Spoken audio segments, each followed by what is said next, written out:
Hello everybody, Mr. Arb here, and I am back from my little break. And today I'm going to be bringing y'all a tier list video for Anime Vanguards Update 0.5. Now, this tier list is going to be a little different than the other tier list video you guys may have seen because I'm doing it in the style of the PrideWin.gg tier lists.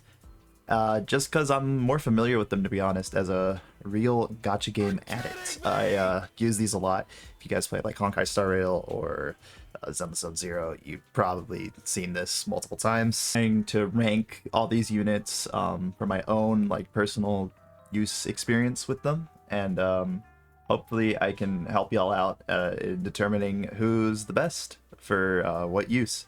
So I've selected a few epics that I think that are pretty relevant to the current meta, all the legendaries in the game, and all the mythic, secret, exclusive, whatever units in the game right now. So let's start with Crocodile. Crocodile, he slows for 3 seconds and has a cone AoE, making him a meta support character.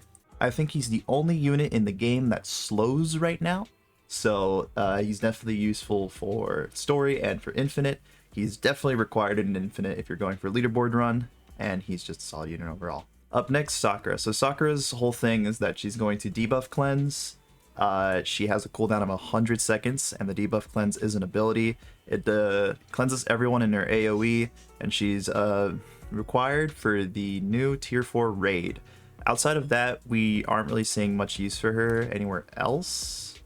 Mainly because the only other like debuff in the game for units here that actually like affects them a lot is the stuns that some bosses can give. So you can use her for that, but mainly you're using her for the webbed thing in the raids because that is different from stun, and it'll just like 100% knock out your units until you cleanse them.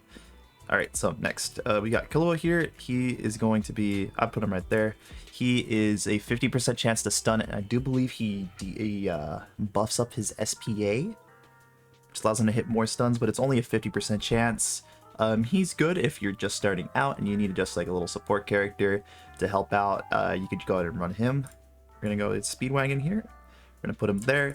He's better for like progressive modes such as story, raid, legend stages, etc. But he's one of the 2 farms in the game, so he's obviously going to go on the top spot. And the second farm here, Takarada. So he is better for infinite because he takes a little bit longer to build up, but of course he puts out a lot more money. So he's good for infinite, or honestly, anything longer than 15 waves. You can bring him and you'll get the full effectiveness out of him, in my opinion. So now we are going on to the legendaries here. We're going to do Beam. So Beam, I'm going to go ahead and place him, yeah, in the support category. I mean, the main reason he's in the game right now is because he's an easy access bleed character. Because regen recently got buffed in this update. Regen, if you guys have played the new raids, y'all already know, it is pretty difficult to deal with, especially if you're a new player who doesn't have high burst damage. So Bean is going to help you out there.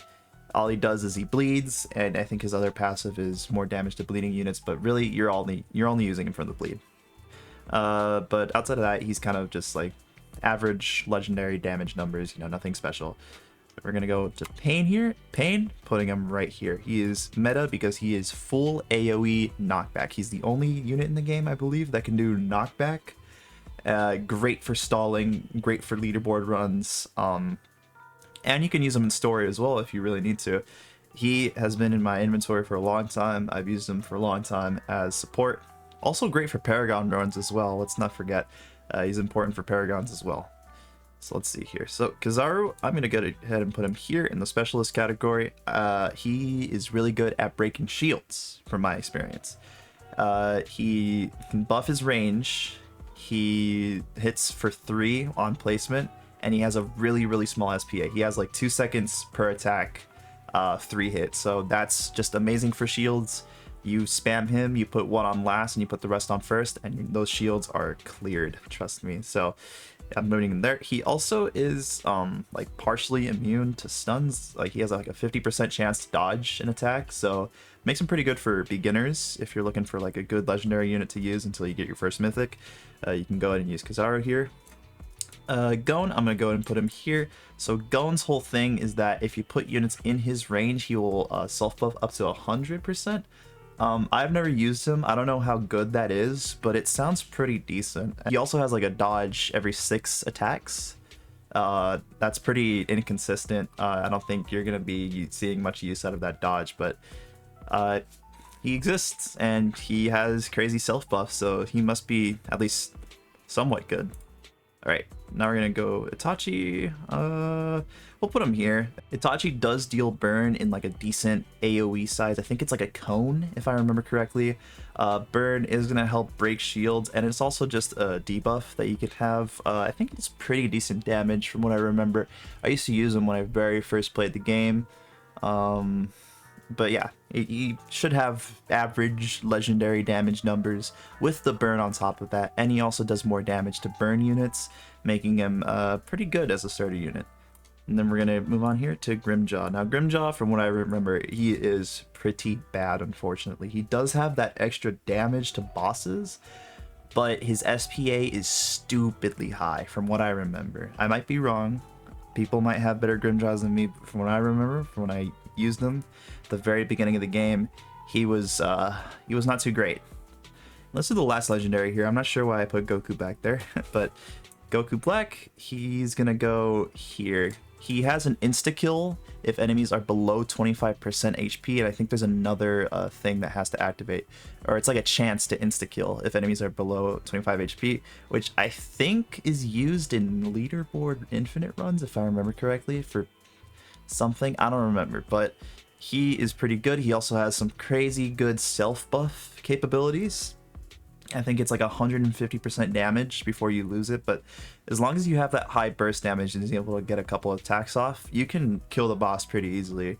He's easily one of the best legendary units in the game right now, and if you have him and you just started out, you can go ahead and use him, and I think you'll see some very pleasant results. All right, so now let's move on to the mythics here.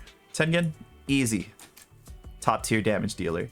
He's fully OE. He buffs his own SPA, and he has up to 60% dodge chance.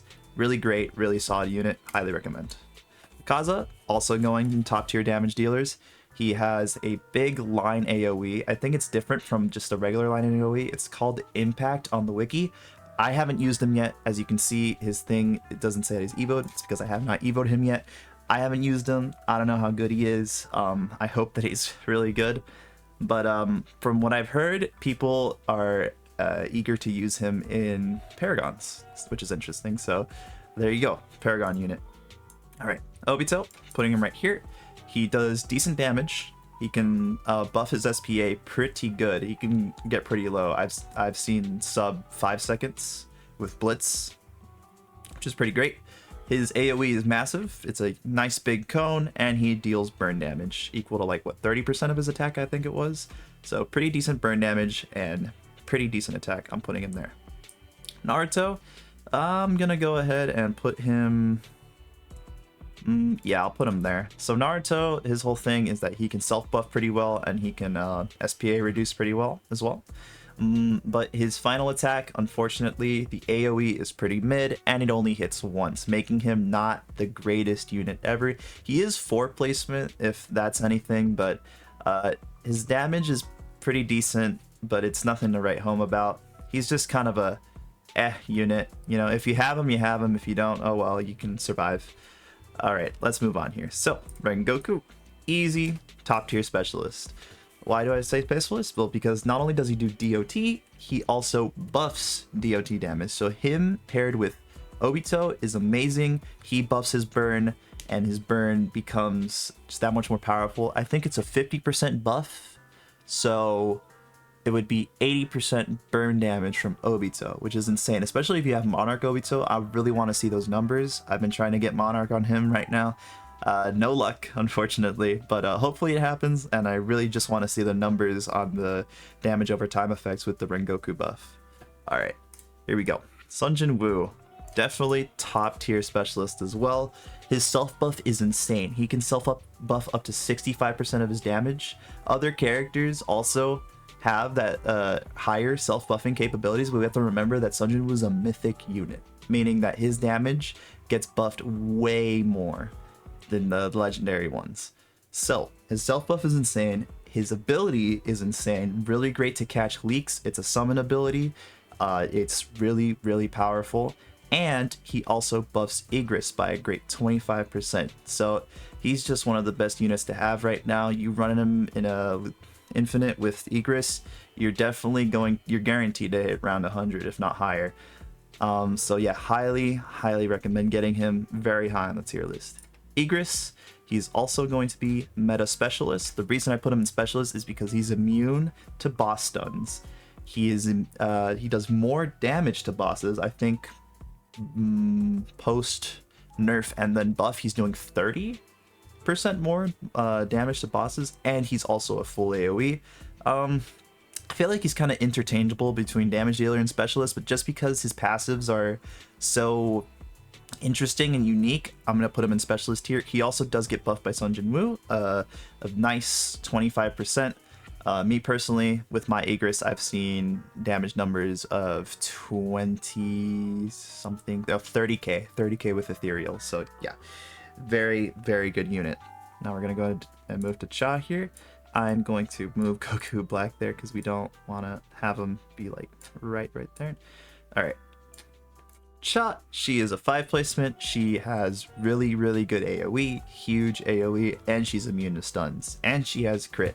Just a really good all-rounder unit. You can run her with basically any trait except for Monarch, and she would be good. I mean, even with Monarch, she's pretty good, but you're losing out on damage ultimately from having maybe another one, but that's really only important in like leaderboard runs, I'd say. If you have Monarch on her for like story stuff, then you're fine.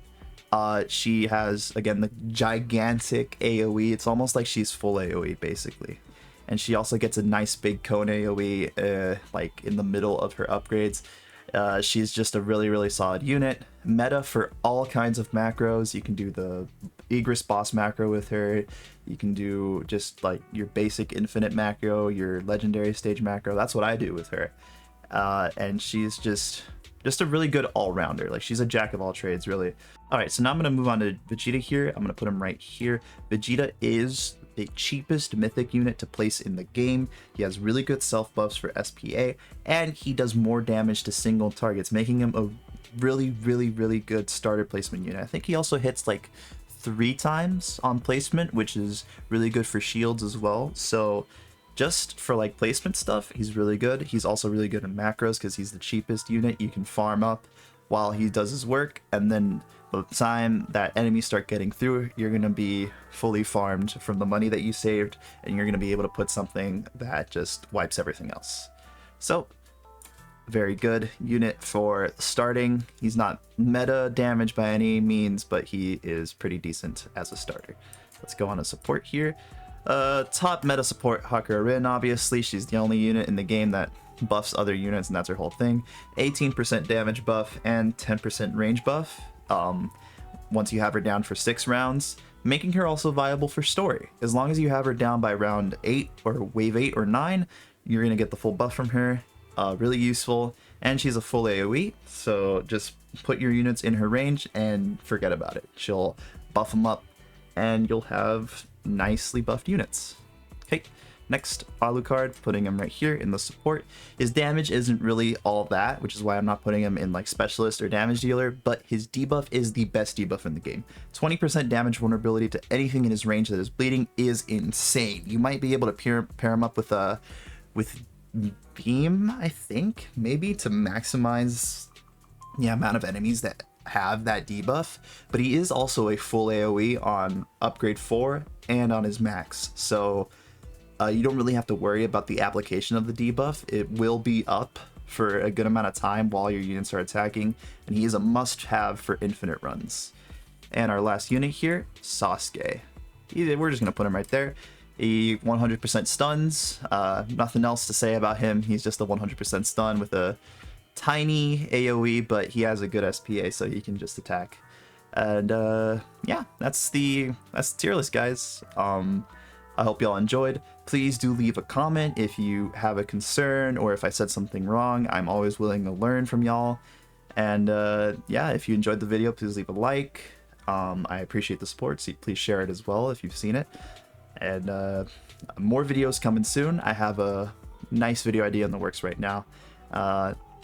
Let's see. I'll tease y'all a little bit. It's something that I've done before, and it's something that's been probably one of my more popular video ideas. So be excited for that.